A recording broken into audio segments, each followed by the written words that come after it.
Praise the Lord. Welcome to today's broadcast. We are continuing with our study of the book of Esther. Last time we were looking at Esther chapter 3, and we discussed and looked at how the people of God are always in danger. We looked at Haman, who had devised a plan to annihilate the Jews that were living throughout the Persian kingdom. Now we move to chapter number 4. I'm going to read verse 1 to verse number 13, and then we will just look at a few things as we always do. Verse 1 to verse number 13. When Mordecai learned of all that had been done, he tore his clothes, put on sackcloth and ashes, and went out into the city, wailing loudly and bitterly. But he went only as far as the king's gate, because no one clothed in sackcloth was allowed to enter it. In every province to which the edict and order of the king came, there was great mourning among the Jews, with fasting, weeping, and wailing. Many lay in sackcloth and ashes. When Esther's eunuchs and female attendants came and told her about Mordecai, she was in great distress. She sent clothes for him to put on instead of his sackcloth, but he would not accept them. Then Esther summoned Hathach, one of the king's eunuchs assigned to attend her, and ordered him to find out what was troubling Mordecai and why. So Hathach went out to Mordecai in the open square of the city in front of the king's gate. Mordecai told him everything that had happened to him, including the exact amount of money Haman had promised to pay in the royal treasury for the destruction of the Jews.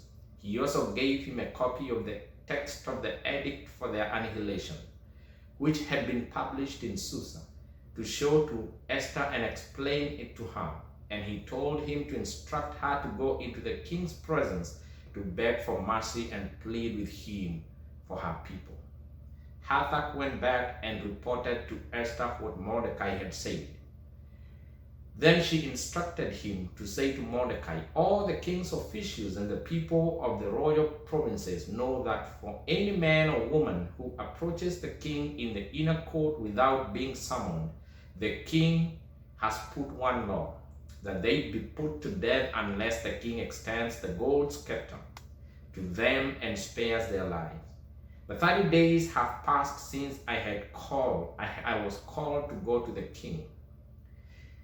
When Esther's words were reported to Mordecai, he sent back this answer: do not think that because you are in the king's house, you alone of all the Jews will escape.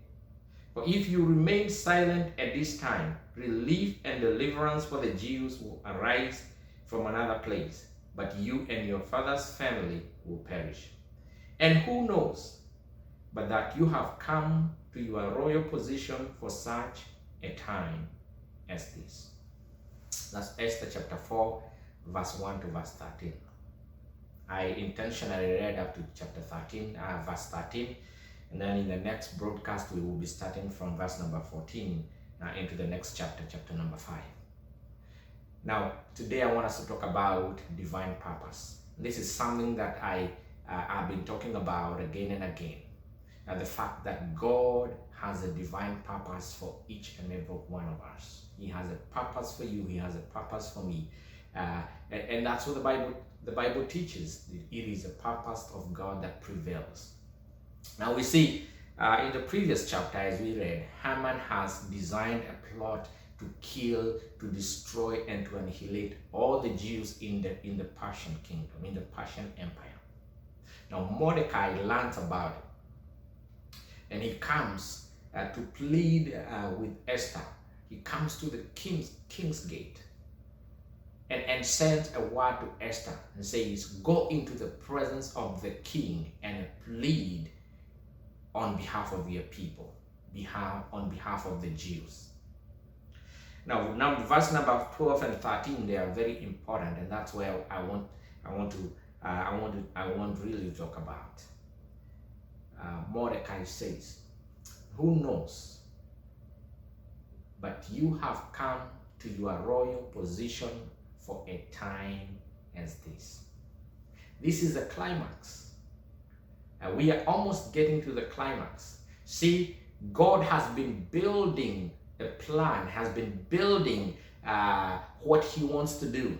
So see, we started with verse number 1, looking at the sovereignty of God, how God does things in his own way and at his own time.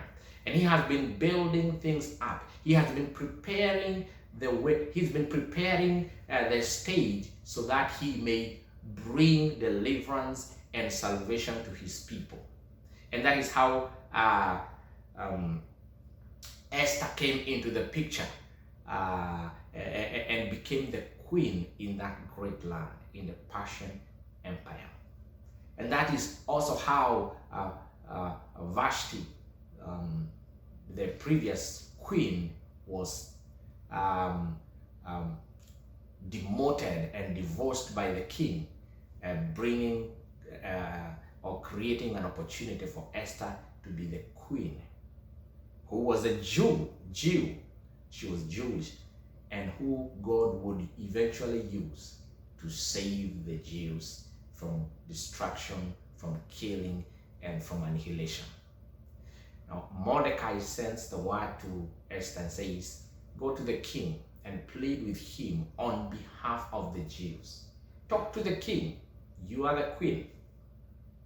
And I want you to see that God had put Esther in that specific position.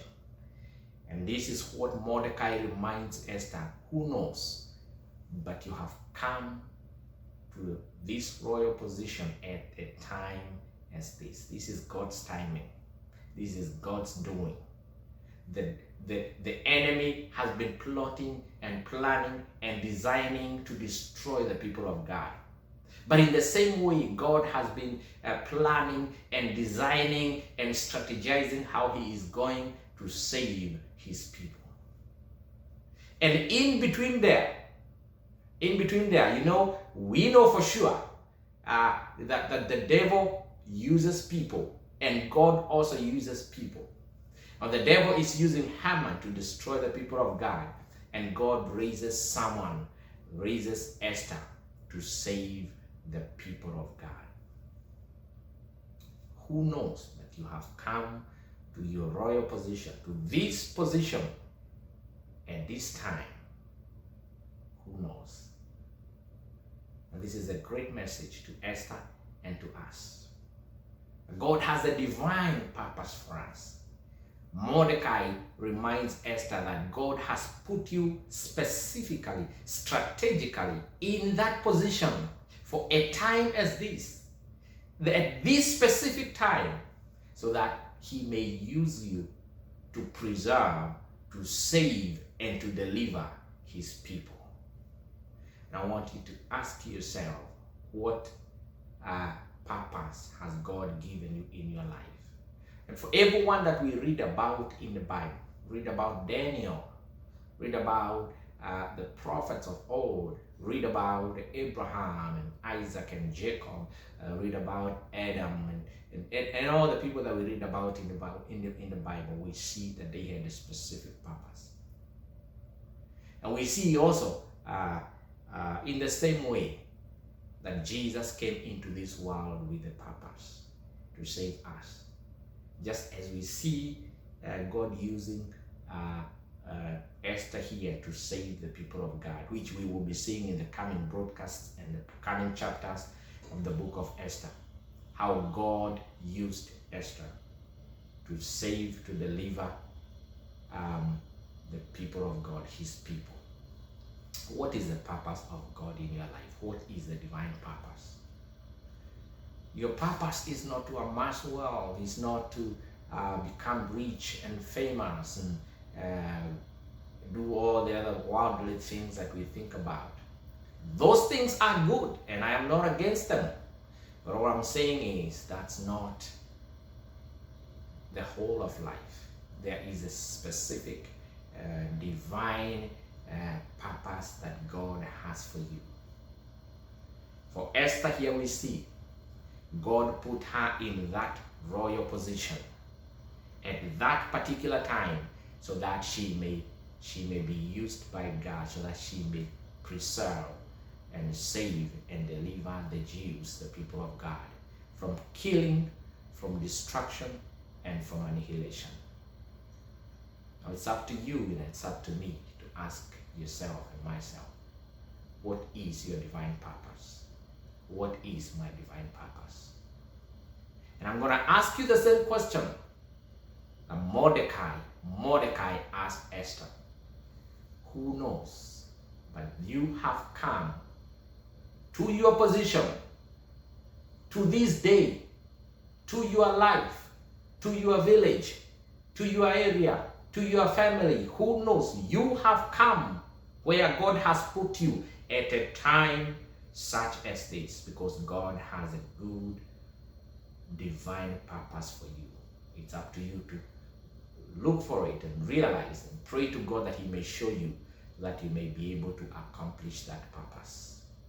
And eventually we will see if Esther was able to do that. Thank you for joining me.